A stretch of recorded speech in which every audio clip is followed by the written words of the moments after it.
Cool. Mr. Dr. Fuller, we are back. How you doing, sir? I'm doing good, Greg. How's it going, man? Right, it is good. I was gonna say the sun is out, but that's not true in Charlotte today. But I'm alive. I'm good. Have you on the podcast, so things are good. You're coming from Milwaukee today? Yeah, I'm in Milwaukee. So it's actually sunny here today. A little chilly, but this is Milwaukee. But they say next week it'll be 70 degrees. So who Well, knows? that's perfect. Yeah. That's perfect. It's so good to see you. You're looking well. I mean, for context, for like the listening audience, we had Dr. Fuller on the podcast for episode number 1, the inaugural episode, the inaugural guest of the Square Pizza Pod. You all will be listening to this for the 100th episode. Dr. Fuller was and still is in the top 3 of the most listened to podcasts for obvious reasons, which if they aren't obvious, will be obvious soon. And so we had to get him back to do a quick check-in to see kind of what's new and what's happening, also what he's thinking about and what he's seeing as it comes to education. So again, for just quick context, we had you, Dr. Fuller, back on February 28th, 2020. And so things have changed, at least in the education space in the world in which we know, since February 28th, 2020, right? Yeah, I mean, it's hard to believe what we've gone through and really are still going through, right? Because one of the things I said back then, with the advent of COVID, was that we were going to pay a price for this for a very long time. And I still believe that to be true, just based on, just looking at the kids and what the kids went through and, the long-term impact of, lost learning and emotional issues. And I mean, you can see it today, in our school. And I just think that, we're gonna live with some of the decisions that were made or not made back during then. Honestly, Greg, I'm still angry at a very deep level about the number of people who died who didn't have to die, but they died because of the kinds of decisions that were made by the political leadership, at that point in time, in this country. And so it's something that I'll never forget or forgive. And, my heart goes out to all of the people who lost loved ones, who really didn't have to lose those loved ones. And so, it's just something that'll stick with me, I guess, until I leave this earth. Yeah, I appreciate you saying that. Hopefully sticks with all of us in terms of guiding better decisions moving forward. God forbid if we have to face something like this again in a similar form or a different form. Right. So much of what we talked about in that first episode, Dr. Fuller, right? Just your incredible background and leadership and education and activism, integration in schools, right? Nuance at charter schools and just like schools getting activated or like schools being authorized to open up. And I think so much of that, which I want to hit on, post-COVID, because so much of what you said resonated even before COVID happened, and a few things I want to talk about. But, perhaps on a lighter note to start with, you're rocking the Bucks jersey. Since we last chatted, your Bucks won the championship a few years ago. They're looking pretty good. Currently in the standings. Tell us how you're feeling about your team there. Yeah. So this is Abdul-Jabbar. Yeah. Old school. I think he might have still been Lou Alcindor, Okay. who was drafted by the Bucks, number 1 way back. But I was at the Bucks game last night. Oh, nice. When they Bulls, right? Yeah, they beat the Bulls. Yep. Giannis didn't play. Middleton is really injured, so I'm worried about how far we can actually go, even with the number 1 seed. Yep. And Boston beat us by 40 the other night. I saw that. Yeah, So, that was. Yeah. But 7-game series. That's right. Yeah. I'm feeling good at the moment. But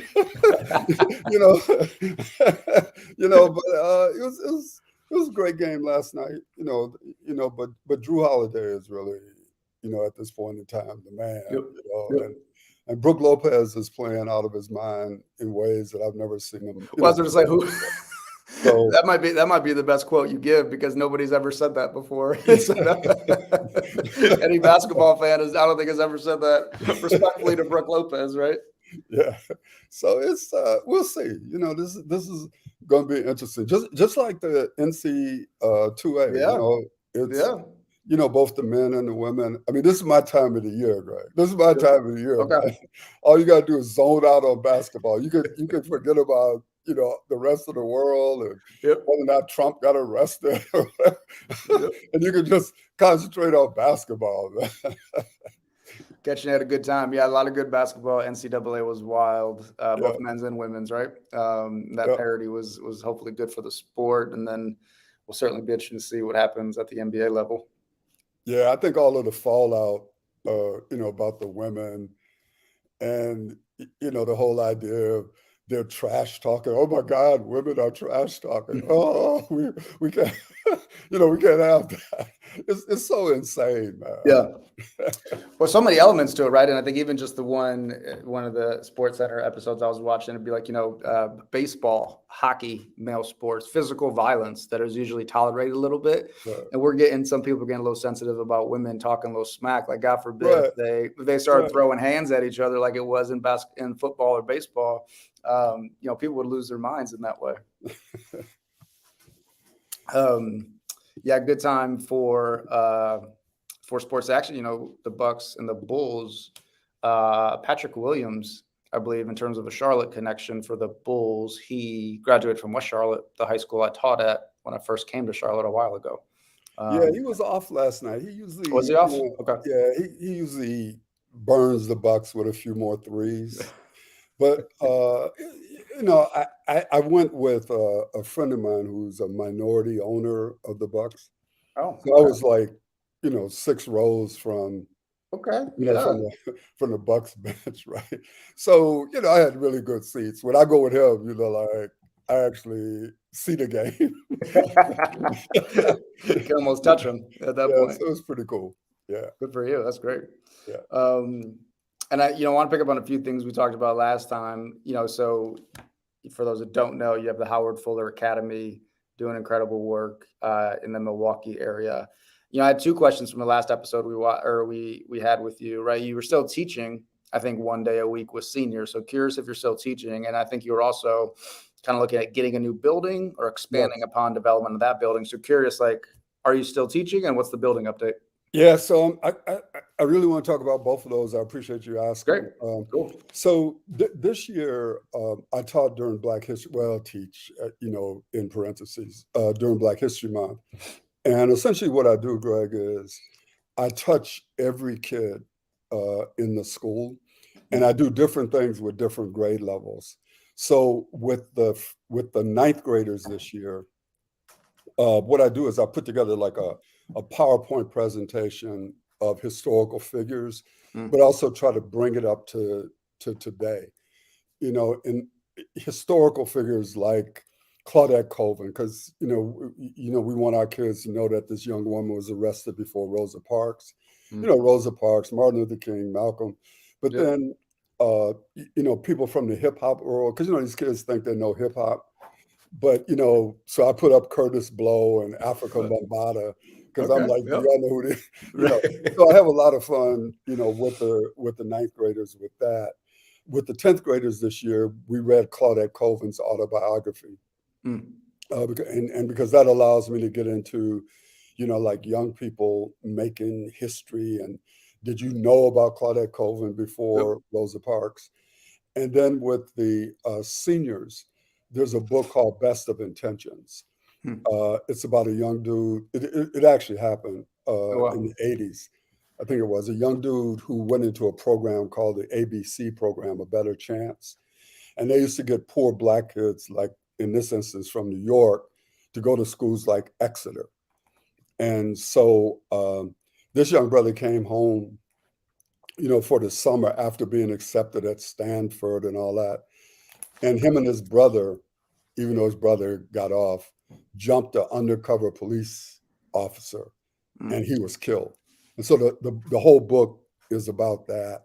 Yeah. And then with the seniors, we actually are going to finish it up next week. What I do is like get them to work in teams or as individuals, and they have to take an event that happened during the civil rights movement Hmm. and they're going to make a presentation over at the Greater Milwaukee Foundation. Oh, wow. So it's almost going back to when the charter movement first started. One of the things we did back then, or in some places people did, instead of just relying only on test scores, kids did exhibits, they did community presentations, Yep. different ways of Yep. showing that you actually have learned something other than a test score. And so we'll finish the seniors will finish off that actually next week. So that's what I did, this year. So, it was fun, and I always learn a lot from the kids, and hopefully, they learn a little bit in the process. And since we're not in Florida, nobody broke down the door to tell us, that we couldn't use these books or Yeah. to take the black pictures off the walls. So, Right. Yeah. so Yeah. we were Yeah. able to do that. Yeah. On building a new building, really great news. We actually started out with a goal of raising 20 million. Hmm. And then we went to 25 because of inflation, and also because we decided not only were we going to build a brand new high school from the ground up, but we're going to convert the current building into a middle school. And so Wow. there's going to be a major renovation. So as of yesterday, including new market tax credits, we have raised north of 30 million. Ooh. And so, yeah, I feel pretty Well good about done. that. Yeah. Well done. So the building is going to be built. I was just over there a few minutes ago, because Okay. I go over there now because I got to. Right. And they've leveled the building that was on the space, and now you can actually see them beginning to, do what they need to do to build the Yeah. foundation, and so it's pretty cool. So yeah, Yeah. I mean, congrats. That's I incredible. I appreciate mean, you asking no, about that. of course. Yeah. No easy feat. That was the first thing I wrote down when I re-listened to the episode. Yeah. When I know it's all fresh, but when will it be new and ready to go? Well, because of the issue with getting materials and all of that, Hmm. we're hopeful that it's going to be finished by the spring of next school year. And That's so still it would pretty be quick. that, Yeah. yeah, it would be that following school year When it open up. before, young people would actually be able to access the building. And one of the things I've been, pushing to make sure that we have a music production There you go. space in there, right? And I Yep. really got this from High School of Recording Arts in Mm. Minneapolis, and that's with TC and Tony Simmons and them. But I was on the phone. I was on a call with T-Pain, Mm. uh, because he's interested in working with us. So yeah, it's Yeah. pretty cool, right? It's So really we'll cool. see. Yeah. We'll see how That's great. things go. Yeah. We just had so as part of the podcast 100 celebration, we had 3 local students from a Charlotte Lab High School, a charter school here in Charlotte. And one of the 3 students, when we asked him advice for other schools, he talked about bringing music back. And so Right. you talking about having music production in there, and this young man is in a band, but didn't necessarily have all that access in the school, although they're trying. But his larger point was just like, we need more outlets in school, and music is one, and that resonated with him. Yeah, so there's a company called Notes for Notes. They may Okay. actually have put something in a Boys and Girls Club in Charlotte. I'm not sure, Hmm. Okay. but they're the ones who are going to help us with the overall design of the space, equipping the space. We'll be working with them on curriculum design, along with hopefully having some type of partnership with people like, T-Pain. Yep. And a part of this isn't, it's for our students to be able to access the music part of it, but it's all of the stuff behind the scenes, right? It's all of the jobs, it's all of the Yep. things that go on. It's Sure. not just music production, but also Yep. game technology, and I'm just excited about Yep. what we can do, with our young people. I love that. That's such a good segue too, because I want to say 2 quotes, if I could, from you that were back to back in the previous episode, and it was prophetic in the sense of how smart you are and what you've seen in your lived experience. But this was before COVID, right? But I think so much of it is even more applicable now post-COVID, and even to what you just said with accessing some of those different things. So the quote is this from our first interview. You said, public education is an idea. How do we deliver on that idea? And then your very next sentence was, there needs to be a different delivery system to ensure all kids have access to a quality public education. Right. So surely that was true pre-COVID, but so much of that resonated even more post-COVID in terms of delivery system that changed so much from the day to day. So just with that and so much of what you saw during COVID, curious of like what that makes you think about. Well, it's interesting because right now, although allegedly I retired, but I'm I'm actually involved in a leadership role here in Wisconsin, Mm. and we're trying to go at equity in funding. Mm. Because and I testified at Joint Finance yesterday. That's the budget writing committee for state government. Yeah. And so, to set the context, if you were a low-income family living in the city of Milwaukee, and you had 3 children, if you sent one of your children to the Milwaukee Public Schools, you would generate $14,000 per kid. That's without federal funds. That's just state and local. If you send them to our school, which is a independent charter school, it would be $9,800. Yep. If you sent them to a private school using the voucher program, if it's elementary school, it would be $8,900. So we have created a very broad coalition called the Coalition for Equitable Funding for K through 12 students. And so our goal is, over a period of budgets, to try to close that funding gap between the various options. Because the reality is that parents are choosing different options, not only in our city, but throughout the state. So when I was superintendent of Milwaukee Public Schools, we had over 100,000 kids in the Milwaukee Public Schools. Today, there's less than 60,000. Wow. And so people are using charter schools, private schools, open enrollment. And so we've got to go back and hopefully correct the historical error of not valuing every student the same, irrespective of what type of option they choose for their education. So, we'll see. I mean, there's a $7.1 billion surplus. We have a Democratic governor, a Republican legislature. We're in a state where Trump won by 20,000 and Biden won by 20,000. So it's Wow. and we just went through a brutal Supreme Court race that really was all focused on abortion, essentially was the major issue. And so even though it's supposed to be nonpartisan, reality is not. And so the more Democratic Party leaning person won. And so we'll see what impact that has, not only on the issue of abortion, but on a whole series of issues in our state, including education. And when might that decision come down? Well, she just won. She'll move into the Supreme Court, I think in August. Okay. And the way they're characterizing this, the quote, liberals will now control the Supreme Court. So, I mean, I don't know what that means in America, but it could mean different things on certain issues that the Supreme Court may or may not act on. Mm-hmm. But I think the larger part of this is just the level of the polarization that exists in our political structure writ large. And the issue is, how do we negotiate education during this historical period? Given all the things that are happening, given the types of things that DeSantis is doing and other people are doing, people are back burning books, people back trying to,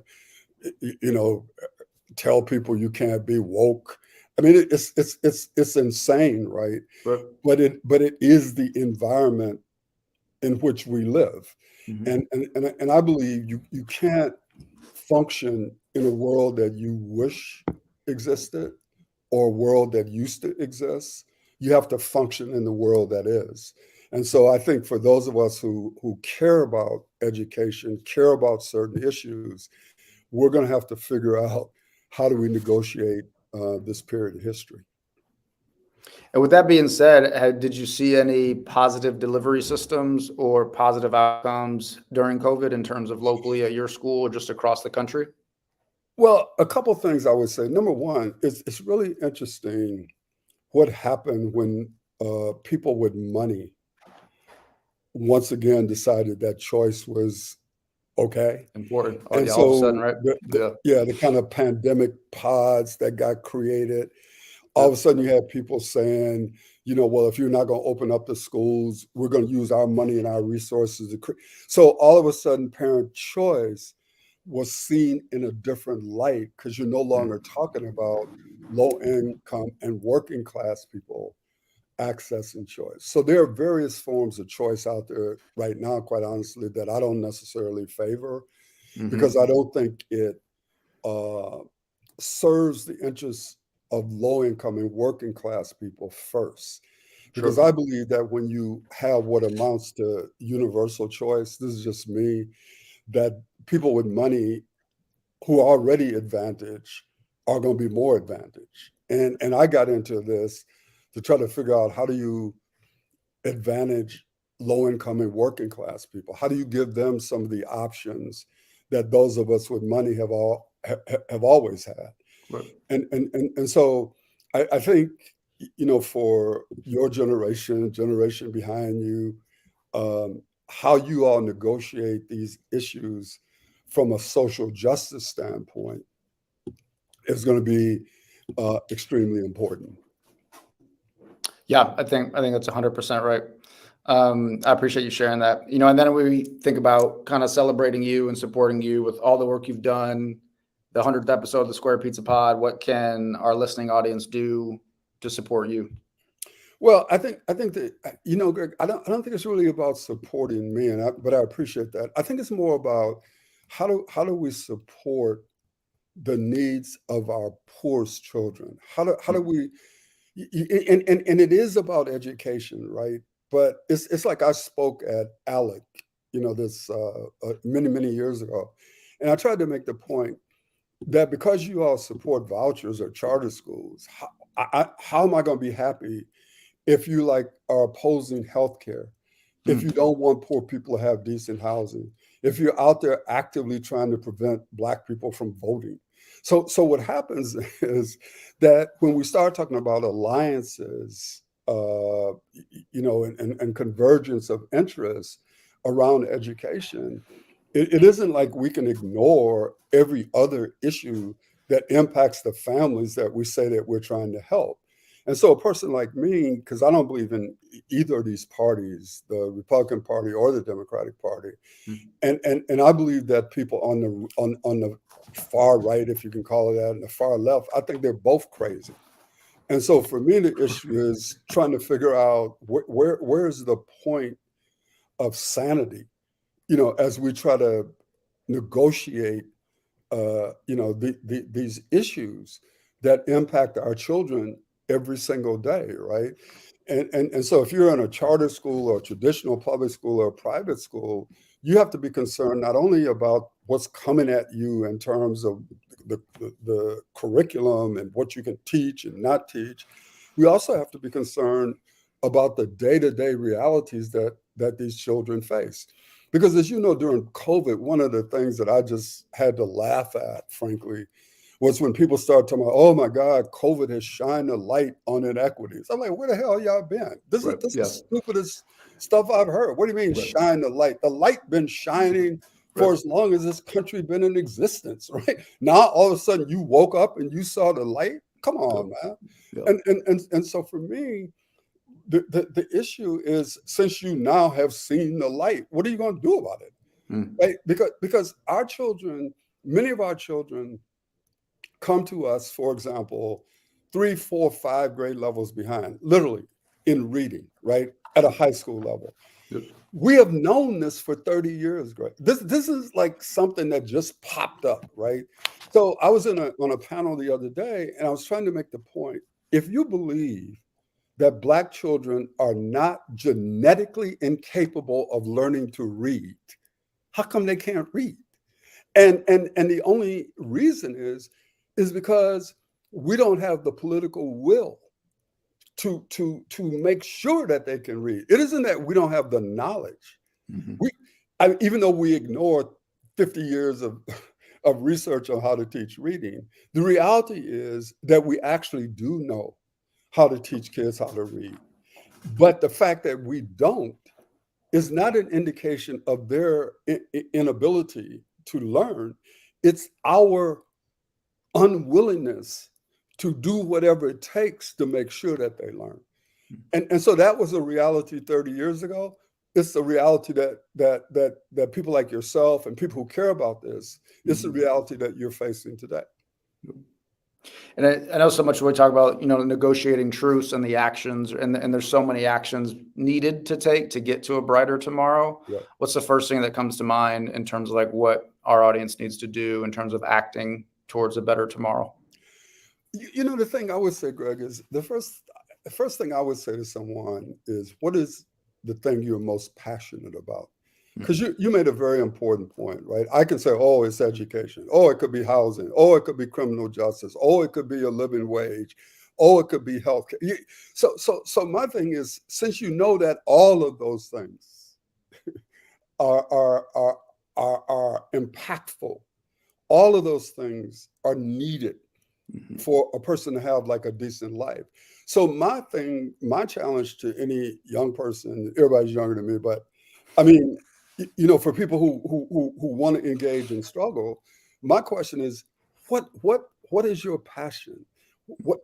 Because if your passion is healthcare, let's say, then work on healthcare.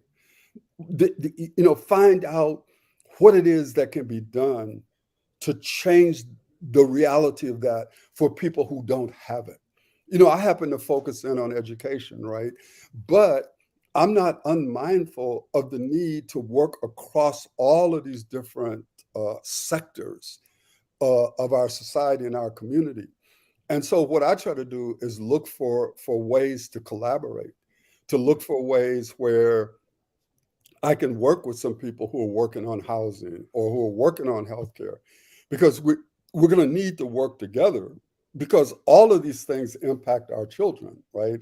It's just like, as a teacher, people know there's all kinds of things that happens to these young people before they ever walk into our building that impacts their ability to learn. So it isn't like you can just say, well, I'm just going to teach history and I'm not going to care anything else about what else is going on. That's ridiculous. So.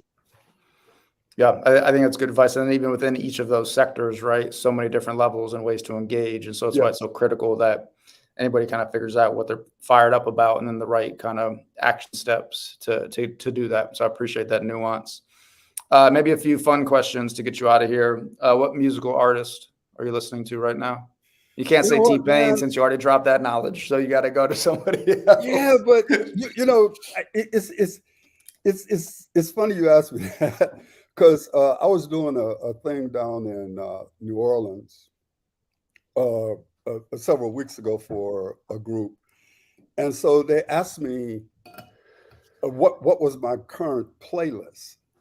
So Greg, so to answer your question, man, like I got about, on Spotify, I have all these different playlists, and all the playlists are based on what your mood is. Okay. You feel what I'm saying?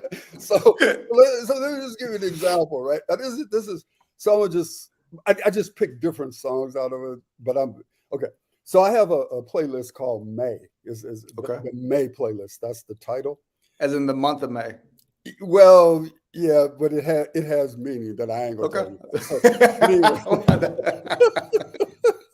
Fair. So on the May playlist is "You're My Music" by Brian Culberson and Noel Gardine, "Share My Life" by Kim, "Collide" by Queen and Slim and Tiana Major 9 and the Earth Gang, and "Hours and Hours" by Moni Long, and "Trip" by Ella Mai. So that's the May playlist. Okay. Then I got a playlist called The Walk, and it's kind of old school, new school mixture. Hmm. So it's If This World Were Mine with Luther Vandross and Cheryl Lynn, Permission by Ro James, Dance for You by Beyonce, Say Yes by Floetry, and Sweet Afternoon by Avery Sunshine.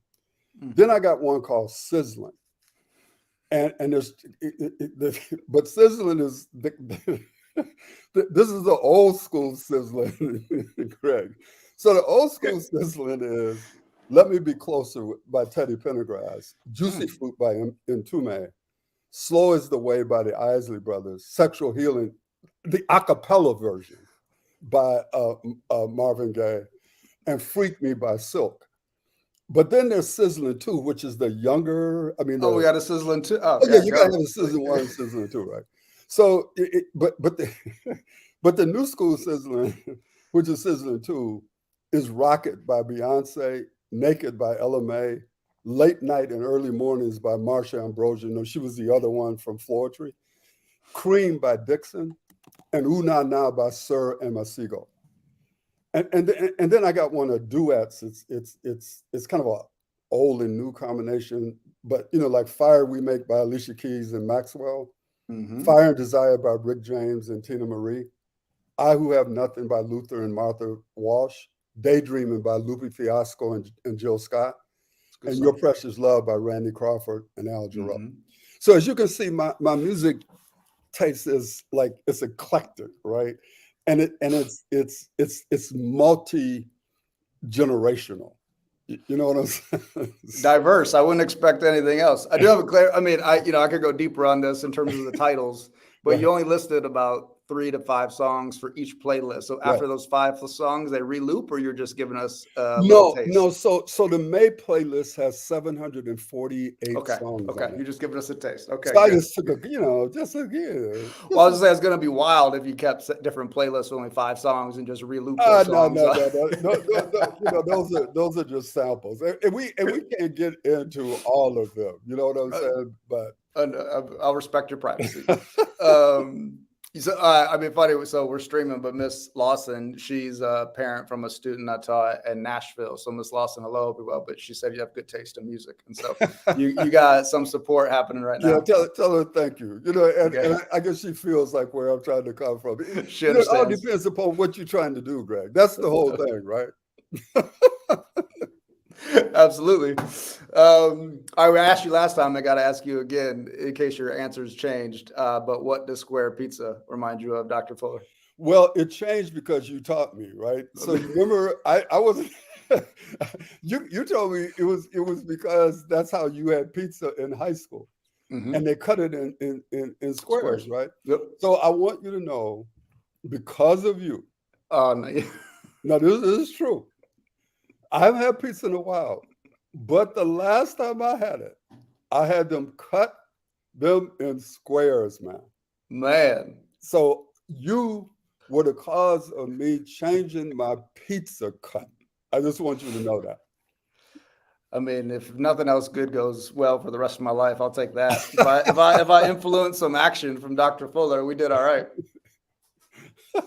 And the pizza was okay then? Yeah, it was good. It was good. Yeah. It's a mic drop moment. That's great. Dr. Fuller, any final thoughts you want to give to listeners? No, just thank you for having me. And, for all of the people who are listening and, who will listen, thank you for doing so.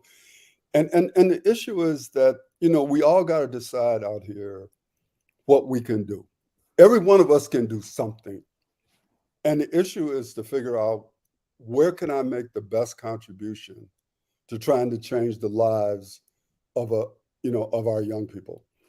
And, my hope is, as, Frantz Fanon said in Wretched of the Earth, he said, every generation out of relative obscurity must discover its mission and either fulfill it or betray it. And my hope is that each generation will discover its mission and not betray it, but to discover it and to fight for it. Amen. I appreciate that. I appreciate you. Thanks for always being so gracious with your time, sharing your playlist and some insights as well. We appreciate you, Dr. Fuller. Okay, thanks a lot, man. You have a great day. You as well. Thank you. Okay, bye.